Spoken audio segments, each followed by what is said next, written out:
Welcome to Follow South Jersey's Follow Salem Podcast about the people, places, and all things good in and around Salem, New Jersey. Today we visit the Salem County Historical Society and Museum and talk with its Executive Director, Rich Guido. Rich tells us about the many artifacts in the museum and the extensive library it has.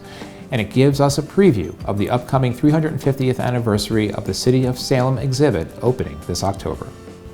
Hi, welcome to the 20th episode of Follow Salem. I'm Dean Johnson, Editor-in-Chief of Follow South Jersey, and today we're sitting inside the Salem County Historical Society and Museum, and we have Rich Guido, the Executive Director, with us as our guest. Hi, Rich, how are you doing today? Hi, I'm very good. How are you? Very good, Rich. Good, I'm very well, thank you. So before we get into everything that's happening here, tell us a little bit about your background. Where are you from? How'd you get here? Sure, absolutely. I got interested in history at a very early age, probably back in the second grade, I would say. What sparked that? My grandmother, she loved to take her grandkids over to Old City, Philadelphia to see the different historic sites over there. Right. And one of the first times, probably the first time that we went over there, she took me to the Betsy Ross house. Okay. And I had just learned about that in school, and I thought that was such an interesting thing to make that connection with something I learned about and actually seeing the place, you know, in real time. So that's the first thing that I remember of it, and that just kind of sparked it for me. And as a child, what kind of activities did you do? Were you like seeking out historical places? Were you doing like mini digs somewhere? Were you know? Yeah, I think, it started with kind of having a thirst for that knowledge or wanting to have more knowledge. So I started reading more, and that led my parents to take me to places like Colonial Williamsburg, Fort Mifflin, Red Bank, stuff like that. But early on it was an interest in like broader American history. And then later on I got more interested in more local history too. Right. At what point did you say, hey, I can make a career out of this history thing?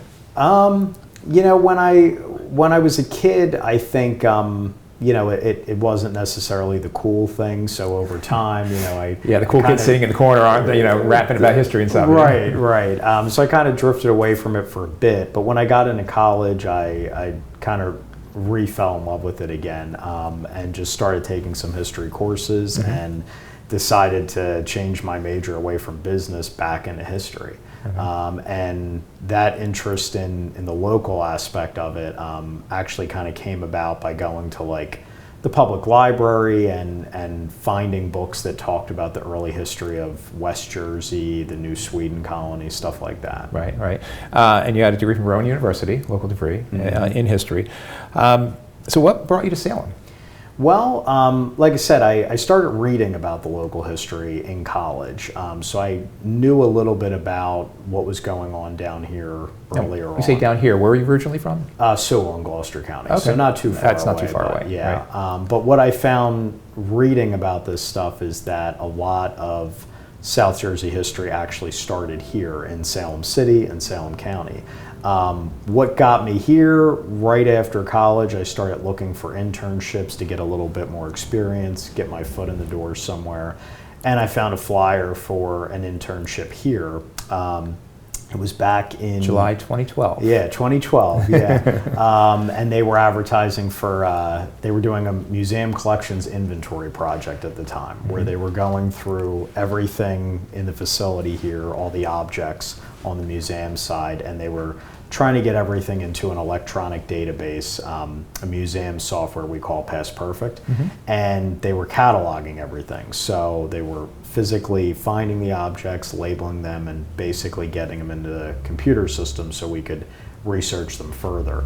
Right. So I came in and got involved with that, came in for the interview in a full suit, and by the end of the interview they had me out in the barn going through things that same day. Oh, wow. So it was like 90 degrees and I was out there in a blue suit. How do you go from being an intern to executive director? Long time, a lot of years here. I did the internship for about 3 or 4 months here, and then an administrative assistant position to open up. I applied for that, and the people here already knew me a bit, and they liked me, decided to give me a chance, with not a lot of experience beforehand.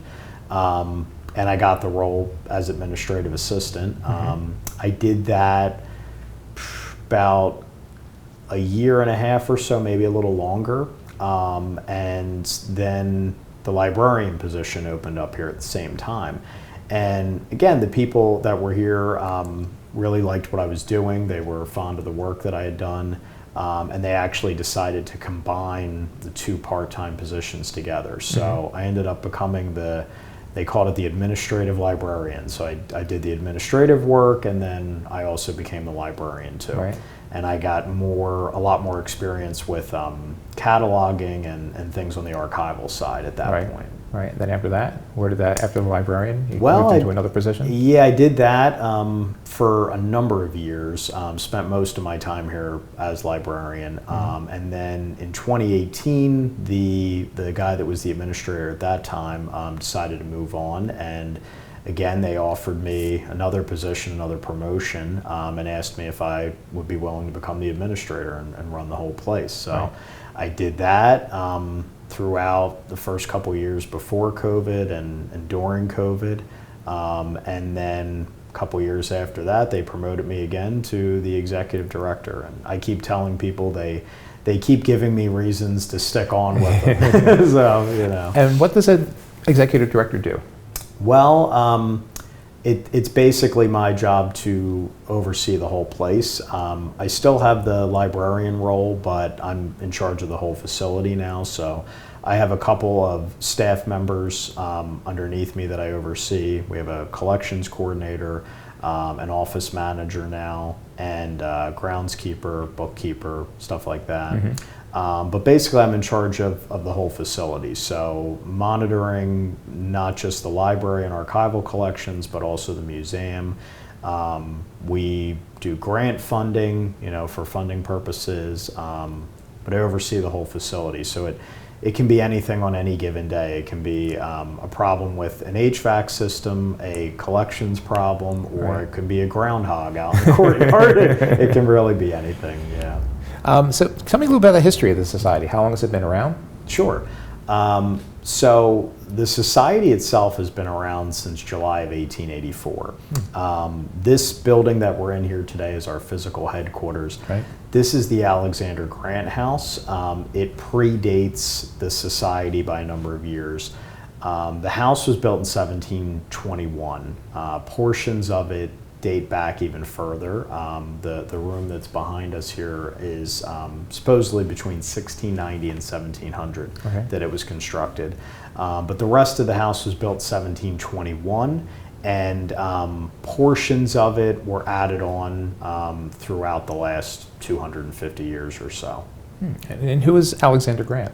So Alexander Grant was a early Episcopalian settler here. He was a lawyer and then a judge. He was a part-time merchant here as well. He had dealings with people as far away as New York and even Barbados in the Caribbean. But he's more prominent here in earlier years as a colonial judge. That's what he's more well known for. And the house itself is named for him because he was the first person that expanded it outward. But everybody that ever owned this property was a direct descendant of his, and that's why we call it the Grant House today. And how did the society end up in this house? So, like I said, we were founded in 1884, but we did not have physical headquarters until the beginning of the 20th century. The two girls that are on the wall behind us here are the Hubble sisters.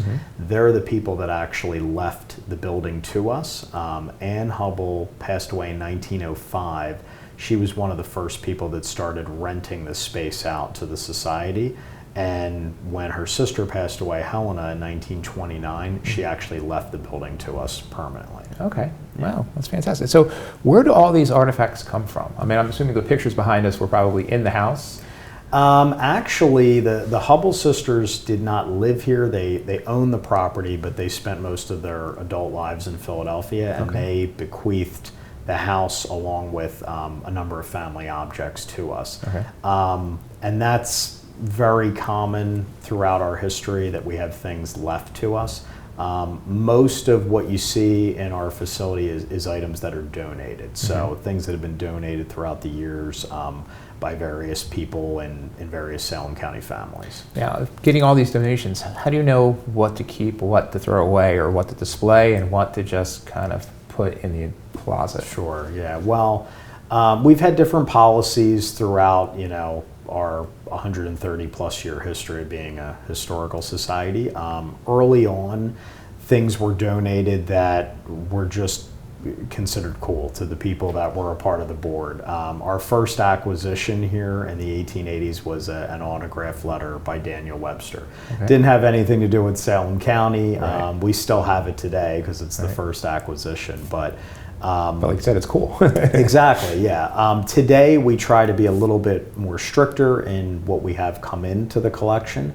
There are still things here that are not necessarily Salem County specific, but we try to collect things that were made here or owned by people here or have a connection to a story with people that are from here. Does the society have a core mission, like a mission statement? Yeah, what we seek to do is to tell Salem County's history for the betterment of our community here. So we try to perpetuate the heritage and the history of the county and try to showcase that to the public through the museum, the library, and through public programming as well. So events here and elsewhere. Can you tell me something about that public programming? Sure, yeah. So we have various events throughout the year that we do. We host a series of history lectures each quarter. We have a quarterly meeting where we'll have someone come in and be a speaker for that. Some of those events are held here, some of them are elsewhere throughout the county, sometimes in Woodstown or somewhere else here in Salem. We also host a Black History Lecture every year in October. We host the John Rock Memorial Lecture that's typically held over at Mount Pisgah AME Church, and that's usually a Black history related topic in honor of John Stuart Rock, who was a early abolitionist and a dentist, doctor, and lawyer, believe it or not, in a time when that wasn't very common. Right. John Rock actually trained in dentistry in the room that's behind us here. So yeah, so that sounds painful. I'm getting pains already just thinking about it. Yeah. That's funny. You mentioned that you were a librarian for most of the time here. Yeah. So tell me about the library. Sure. So our library was likely started, I believe, in the 1940s, definitely consistently run as a library by the 1950s. So within the first couple decades of this being a historic house museum, the library came about. And it was started through the items that we have in our archives. So first people would come in just to see the archival things. At that time, things like books that were here would have all been considered rare books. And it started as a smaller space that's in what's now the rear of our building. Now is a much larger space that we have up front. The library has the people that typically visit for the library are genealogists. So people that are coming in to research their family history, that's what the bulk of our researchers have been for most of our time. Right. We also get people that come in to research things just on general local history. So if someone comes in, if somebody has read something about a local history topic like the Hancock House Massacre or Quentin's Bridge, or maybe they want to know they live in Elmer and they want to know more about the town. Right. We get some researchers like that as well. We also, in more recent years, we've been getting a lot more people coming in to research their historic house. So if they buy a new property here in town or somewhere else in the county, they want to come in and research that. And we've been getting, like I said, a lot more people like that over the years. Let's go back to the Hancock House Massacre. Sure. Can you explain that? Yeah, it's something that it's one of the more well-known stories for people that know Salem County history. That and Quinton's Bridge they're two events that happened during the Revolutionary War. These are factual events. This isn't like a correct tall tale that we're telling here. No. These are factual events. In the winter of 1778, when George Washington was encamped at Valley Forge, his army was searching for food, and they made their way out into the countryside in Pennsylvania and here, searching for food. And the British Army at that time had also captured Philadelphia, and they also were trying to do the same thing. They were looking for food for their armies, and they also had to feed the citizens of Philadelphia as well. Both armies ended up down here in the rural countryside searching for food and supplies, and they actually encountered each other twice. The first time was in February of 1778, and then in March there was a little bit more engagements and activity. The lesser known engagement was the battle at Quinton's Bridge that occurred, and then a couple days later a massacre occurred at the Hancock House. The Quinton's Bridge skirmish was technically an American loss. We did end up having to retreat from the bridge, and then a couple days later there was a number of Patriot soldiers that were hiding out at the Hancock House. The Queen's Rangers, which was a loyalist contingent, had come into the area, and they went into the house in the middle of the night on March 21st, and they massacred everybody that was in the house. And where's the house? That is in Lower Alloways Creek. It still stands today? It still stands today. It's a state historic site that's open basically 7 days a week. Yeah. Now, these are really interesting stories. How do artifacts really tell stories about the past? When you're looking at something, I'm sure there's a story connected to a lot of these things. Yeah. Well, I think the best way to explain that is kind of to tell the stories of some of these things themselves. Give me an example or two. Yeah, sure. So one item that we have in this room is the Jane Gibbon dressing table, which is off to my left. The dressing table was made in probably between 1720 to 1735, and we can date that based off of its design. If you walk into the room and you look at something like that, it just looks like a piece of furniture. Right. But it has a lot more of a story behind it that has basically been unraveled by us doing research throughout the years. So we know that the item was owned by Jane Gibbon because of the initials that are on it. It's an item that's been on display in our museum for a number of years. But in more recent years, we actually discovered that it was connected to a document that we discovered in the archives. It's called a bill of sale. And the document told us that the table, along with a number of other pieces of furniture, was given to Jane Gibbon the day before her wedding. She married Robert Johnson. They were the parents of Robert Gibbon Johnson from the famous Salem Commando. We'll talk about that in a second because I think that belonged to him. Yes, you, right? piece behind me. Yeah. Finish this story first. Yeah, but they were the parents of Robert Gibbon Johnson, and like I said, the day before Jane had married Robert, her brother had given her the furniture, and along with the furniture, he had given her the family slave Phyllis. We did not know of this story until we discovered the document. Along with the document, we found that we had some of the other items in the collection. When we discovered this, we said we really should bring everything back together and make a small display of it. We had the document conserved and framed a couple years ago. We brought everything back together to try to showcase to people, this is the type of thing that would have happened during that time period. A family slave would have been transacted to somebody as a wedding gift, along with other pieces of private property. Right. The other thing that we discovered with that story too is that these people, I mean, we already knew this, but these people were owners of this property here. We've always pondered the question, did anyone that ever lived here own slaves? We now know that they did. We don't know for sure that any slaves lived here on the property. They owned a number of properties here and in what's now Cumberland County. But that helped to answer a question for us. And that is, I think, a good example of how you can walk through a room and look at something and think it's just a piece of furniture, but without that story being there, you don't know the entirety of it. What year was this around? The table? That would have been, I think it was in the 1750s or 60s, Okay. All right. Yeah. And then you mentioned Robert Gibbon Johnson. Yes. And he owns this piece behind you. Yeah. So tell us that story. Yeah, so this piece behind me is Robert Gibbon Johnson's secretary. This was also in the Gibbon family, so it was owned by Robert Gibbon Johnson and owned by his mother's family before him. He is famous in Salem County history because he was an early historian of the county. He wrote the first history book on Salem County.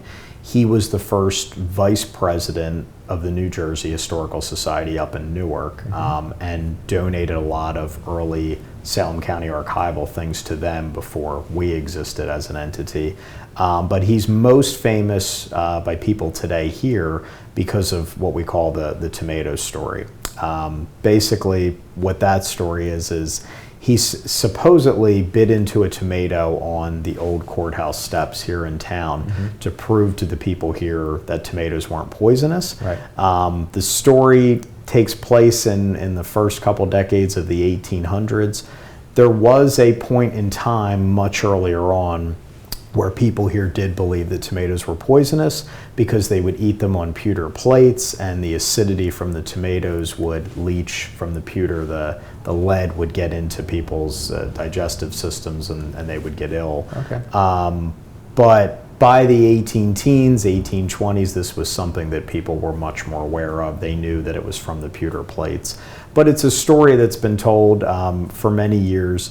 Johnson was an early proponent of eating tomatoes and tried to push for that to become a larger agricultural investment in this area. Right. So it's an interesting story, but it does not appear in any of the local newspapers of that time. It's not in his history of Salem County. Right. It doesn't really come about until early 20th century writings. So it's definitely a Salem County folktale, but it's lived on until the present day. Yeah. So how do you decide? Walk us through the process of having an exhibit. And we'll talk about the Salem 350 in a few minutes, but in general, you decide to have a thematic show, if you will. Yeah.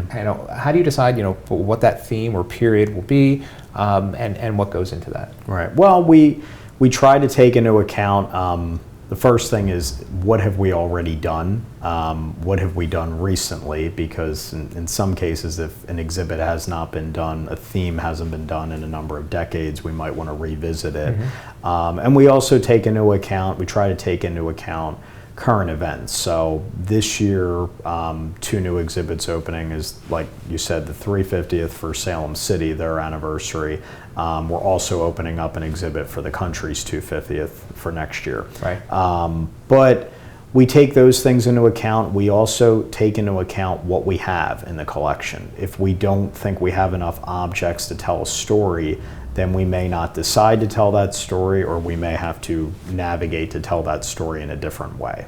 What percentage of stuff is showing that's not showing? You keep referring to the things that we have in our collection, but that collection's not all on view. No.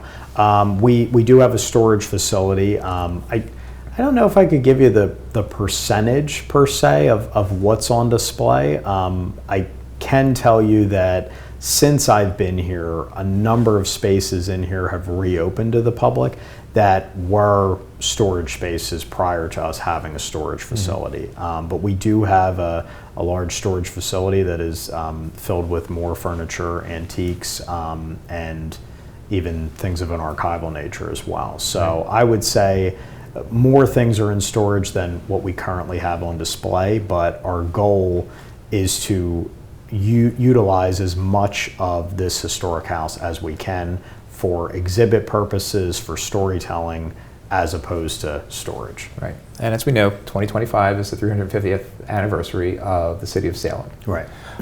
So what special do you have? You have an exhibit that's going to open up October. Right. Tell me about the exhibit. Sure. So its main focus is initially we were thinking it was initially going to focus on John Fenwick and his story, being the founder of Fenwick's Colony and an early settler in West Jersey. So it's going to focus on things from that time period. One of the big things that we kept asking ourselves as we were designing the exhibit and doing the research is, again, what do we have? Because this is so early on in the colony's history. You know, we're talking 1675. What objects do we have that relate to that?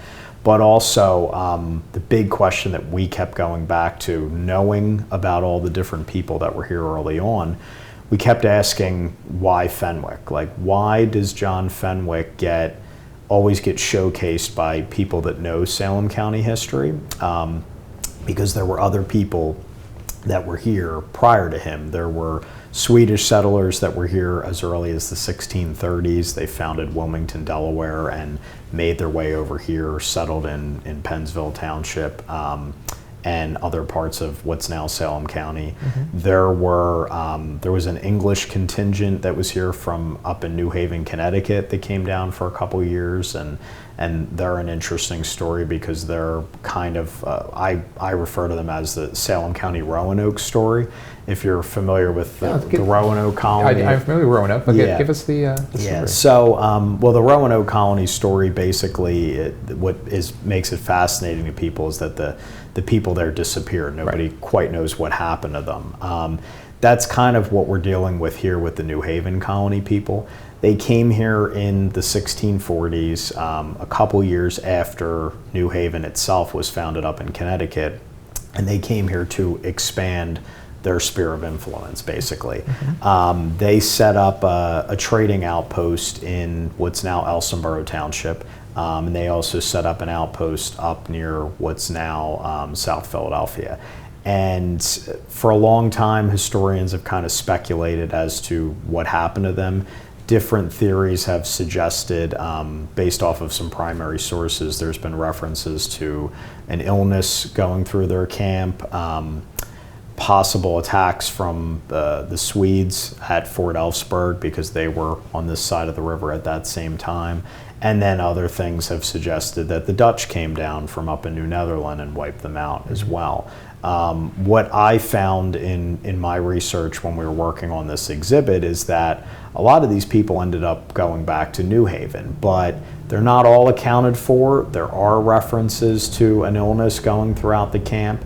And we found that there was an attack on their outpost up in what's now South Philadelphia, but there's no evidence of anything specifically happening here. Mm-hmm. So we still don't know exactly what happened to them, but we're interested to dive into that story a little bit more in the exhibit and showcase that. But we're also going to talk about the Swedes in New Sweden being on both sides of the river, and we're going to try to touch more on the Dutch involvement as well, because that's lesser known as well. Okay. And what sort of artifacts do we look forward to seeing? Well, we have a door that has glazier points on it. What is that? They're like pieces that go along the glass where the window frames are on the door. It's metal pieces, and the door comes from Ivy Point, which was John Fenwick's home here in Salem City when he lived here. So we have those items. We have a couple bricks from the house as well. There's a painting that we're going to showcase that shows Ivy Point. It was painted by our first president from the Historical Society, William Patterson. He painted it from his father's memory of the house. It was torn down, I think, in the 1830s. So there's a couple things like that. We're also going to be showcasing a reproduction portrait of the execution of King Charles I over in England. Mm-hmm. The reason we're showcasing that is because deep down in the right-hand corner, there's a gentleman on horseback in the image, and it's the only known likeness of John Fenwick. Oh. So we're planning to feature that to show people. A lot of people have seen that close-up image, but people haven't seen where that actual original image comes from. So we're going to show some of those things. We're also going to be featuring a very large diorama in there of Fort Elfsburg. That was made, I think, back in the 1970s, and it was put together. A lot of different people had their hands in it. A gentleman, William Nelson Brown, made the layout of the fort. Molly Carpenter, who was a local sculptor artist, actually made the figurines that are in it. And I think Maddington Mills donated the case itself. And it's been owned and used by different people since the 70s. At one point, it was over at Elsonboro Elementary School, I think. Then it was over at the Kalmar Nickel over in Wilmington. And a few years ago during COVID, it was offered to us. And I had known about it for a long time, and I jumped on the opportunity to get it as a donation because I hoped that we could feature it in an exhibit like this. Right. How does one procure a door that old? You know, it's a good question. I don't know off the top of my head who donated that door. A lot of the early items that we have that relate to the county history were given to us by descendants of some of these people that were the original founders. I always tell people Salem County, the family roots run deep here. A lot of people have been here for a number of years. Their families go back many generations, and for much of our history, many of these things that were donated were given to us by descendants of people. It's interesting. I guess some people had the sense of propriety. Like, I mean, I've gotten a new front door. I had no thoughts of saving my old front door. Right. You know, so do they just think, you know, more of a family history? That was more important to them, saving things? Because I know we're in almost a throwaway society now. You know, and you wonder if that's going to affect future historical societies. I think it on a broader perspective, our organization being founded in 1884, it's not long after the country's centennial, so there was definitely a lot of nationalistic fervor and interest in history at that time, which probably was one of the leading reasons why we were founded. A lot of other historical societies were founded at that time too. So I think people kind of had caught the history bug at that time, you know, in terms of that time period. And the same thing sort of happened later on with the bicentennial too. There was a lot of that at that time as well. But I think there is some aspects of it with Salem County that are unique. You know, I think people, some of these names of these family members that you mentioned now, things like Sinnixon, Acton, Den, these families are still here.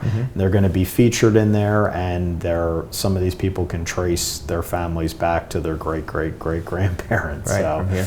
Yeah. Any other pieces that you want to mention in the 350?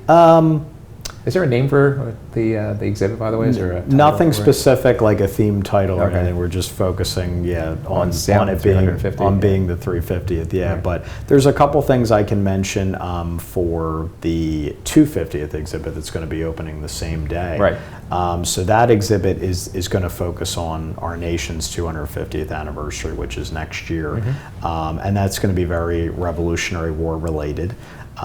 We have a number of items in there that relate to some of the local militia captains that were involved here.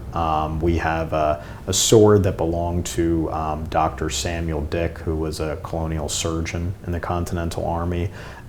We have items that relate to Colonel Benjamin Home. We have a very famous clock that relates to him. The clock was supposedly taken by the British Army when they were here in 1778. They took the clock from his home. I said supposedly, but it is definitive. We have an inventory list that shows the clock was taken by the British, and it was taken from their house in Elsonboro Township and not retrieved until after the end of the war. And the way that it was retrieved is because there was another local woman here named Esther Seeley Gibbon, another Gibbon family member. She had gone up to New York City during the war to try to get her husband released. He was a prisoner of war. And when she was up there in New York, she had been in the British headquarters there because the British had taken New York at that point. And while she was there, she saw the clock in the British headquarters. when the war ended, she had told Benjamin Home she had seen his clock up there, and when it ended, he went up and brought it back. Wow. Yeah. So now you have a whole room dedicated to clocks here. we do. We have a clock room. Yeah. The home clock that I'm referring to is going to be in the 250th exhibit, but Right. we do have a whole other separate room that's completely dedicated to clocks. It Tell me a little bit features. something about the clocks. I mean, we can get back to 250 in a second. Sure. Yeah. Like, what is it with the clocks? Yeah. It's the room is filled with them. Yeah. Well, it relates, I think, to kind of what was a preferred collections criteria for a number of years here. People were very into the colonial era. They still are. And there was definitely an interest in collecting antique furniture. So colonial period, later periods, most of the clocks that we have are from 1700s, a little bit from the early 1800s as well. But that is something that, again, we try to collect locals. So I try to make a point, if I'm giving a tour, to show people up there, even if it's not necessarily Salem County made, is there some other connection? Is the maker of the clock, maybe they were apprenticed to somebody that made clocks here. Clock making was an industry here during the 1700s and a little bit later. Here in Salem or here generally South Here Jersey? in Salem, in Woodstown, a lot of the families started up in Burlington County, but they made their way here, and Salem and Woodstown predominantly, they made clocks. But one family in particular, the Hollingshead family, is pretty well known by clock collectors, and we have a couple of their clocks that are up there. One of the clocks that we recently got that's a Hollingshead in the last couple years was actually going back to family connections. It was donated to us by a woman that lived out in Texas, but her family was originally from Woodstown, and when her father passed on, he left her a Hollingshead clock. She kept it with her when she moved out there, and now she's getting older, she's downsizing, she's moving back to the East Coast, moving up to New England, but called us up and said, my family always wanted this clock to come to you guys. So she had it shipped to us across the country before she made her move, and we added another Hollingshead clock to our collection. So I think that's a good example of how people really try to keep things, within the county when they can. And if they leave, they try to have them brought back too. Right.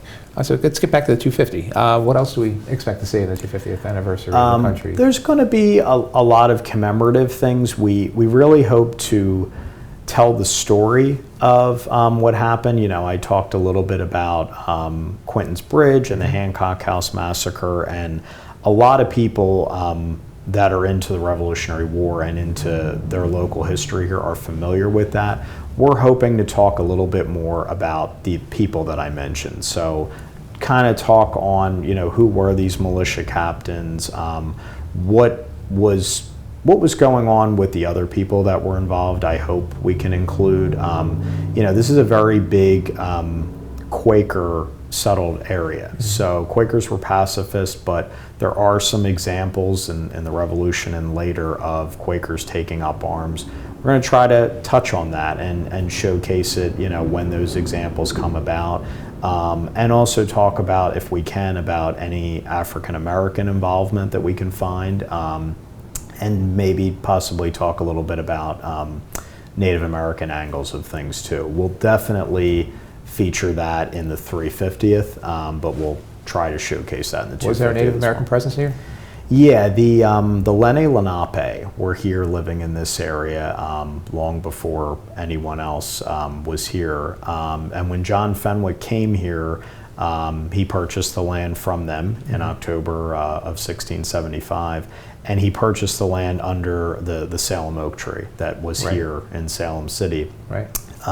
One of the things we discovered recently with that is that he had a translator that was there that day, a Dutch settler that had been here for a while, probably about a decade before any of the people that were in Fenwick's colony. So that was interesting for us to find out as well. Yeah. But we'll definitely touch on the Native American aspects of things, and we're going to try to talk on some of these individuals that signed these treaties, some of the local chiefs that were here. One of them, his name was Allows, and that's where we get Alloway's Creek from, in Alloway. Yeah. Right. Yep. So what is most popular here? I know you have like a toy room, which is pretty cool. Yeah. Tell us about that. Most popular. I think it depends on who comes through the door. You know, speaking for myself, I'm really excited that we're doing these 2 new exhibits because it's 2 periods of history that I was always interested in. Mm-hmm. But we get all kinds of people that come through the door. We get people that come in that are specifically very into antiques, and they like coming in and seeing period piece rooms like we have here. Some people like going in and seeing the keeping room because it's more of a colonial kitchen space, mm-hmm. so that they get an idea of what it was like to work within that space. That's like the original. That's the original portion of the whole facility, mm-hmm. yeah.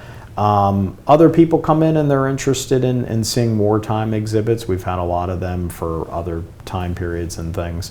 But yeah, I think it really depends on what you're interested in. I think from a local perspective, we have a very small room that's connected to the changing exhibit that is all about the Salem oak. And our plan with that was to keep that up with the last exhibit. We've decided to just keep it up in perpetuity now, because people have loved coming in to see things that were related to the oak. Right. A lot of it reminds them of their childhood. And things like that. Yeah. How do you balance like traditional preservation methods with newer technologies like digital archiving and virtual exhibits? Yeah. So that's something that we've just finally branched into, more or less, is digitization on the library and archival side. We've dabbled a little bit in digitizing some things over the years, but we've had more and more people coming in to do research that have asked us, do you have any of these things online, or what can I access from home, mm-hmm. those sorts of things. And we finally decided in the last year that this is definitely a project that's going to be bigger than a bread box, but we decided it was time to finally tackle it, and we realized we had to start somewhere with it. So we've created its own separate entity of a digital collection, which we've just started, and we looked at everything that we have on the library and archival side. We laid out on our library committee what we thought were priorities to digitize first, and we've decided to tackle the photograph collections first, just to see how things go.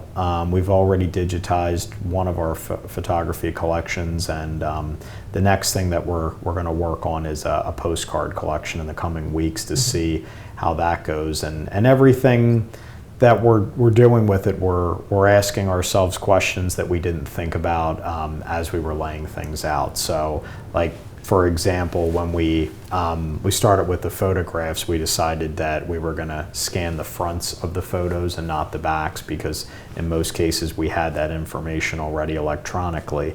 When we looked at the postcards, we said, well, there's a heck of a lot more information on the back that needs to be preserved as well. So we have to account for that when it comes to data space and things like that. So this is an ongoing learning process. Do people have access to that? Do you have to be a member to have access to that? This is something that we're by no means ready to give access to people yet. We're planning to get a lot more digitized before we get to that point. And then it will be something that will be by paid subscription. Members will have access at a discounted price. But we haven't laid out all the fundamentals of that yet. Yeah. And speaking of price, where does funding come from? Funding for the society. Yeah. Well, we predominantly get grant funding from the county through the County Cultural and Heritage Commission. Mm-hmm. We typically apply for a grant. We apply for a grant every year. We usually take turns between the museum and the library. So if an exhibit is opening like this year, the grant application will go towards funding for those exhibits. Mm-hmm. We also, when it's not for the museum, we'll switch off to the library and we'll look to see if we have a conservation project on the archival side of things that we may want to have something conserved and framed.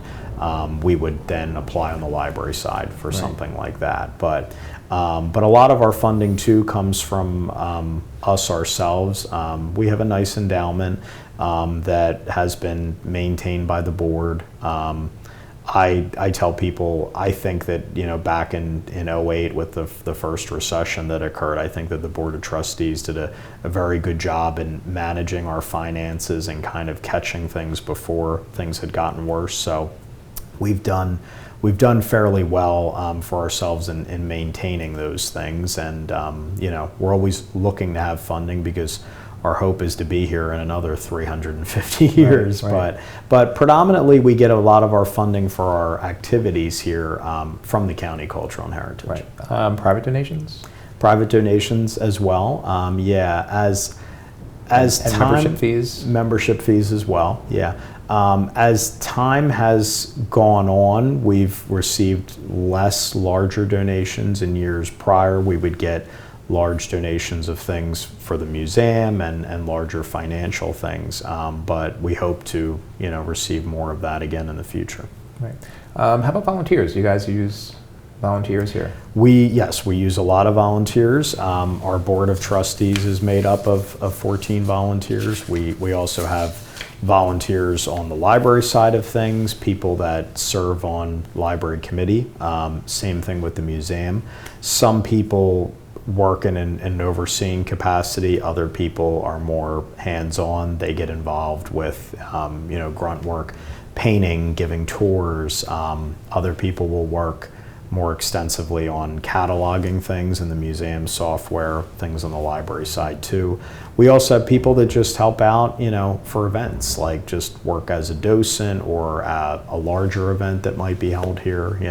It might be as simple as, scooping ice cream or manning the booth at the county fair for us. So we have all different opportunities like that for people. Can you think of either like an artifact or a story that has been most moving to you? Something maybe you encountered that was unexpected? Sure. When we did our last exhibit, our last changing exhibit, it focused on unique and rare things from the collection. And they had asked me at the time as the librarian, they said, we're looking for things on the archival side. And they said, what's the oldest, they were looking for oldest and unique, and they said, what's the oldest photograph in the collection? And I said, well, I don't know how I'm going to be able to determine that definitively. There's plenty of old photos. Mm-hmm. Some things are undated. But I did some research on general history of photography and discovered things about daguerreotypes, which is the earliest form of photography. Right. And I found that we had some daguerreotypes in the collection. And as I was going through them, I actually found a photo that actually said on the back of it that it was the first photo that ever came to Salem. Not necessarily the first photo taken here, but first photo that ever came, and it was from the 1840s, which is really early on in photography history. The more fascinating thing about it too was that it had an advertisement on the back. It said R. Cornelius on it, and doing a little bit of that general photography history, that research, I found that Robert Cornelius was one of the first photographers in America, and basically one of the first photographers, period. And as I was doing that, I found that there was a woman that was actually seeking out all the Cornelius daguerreotypes that were still in existence.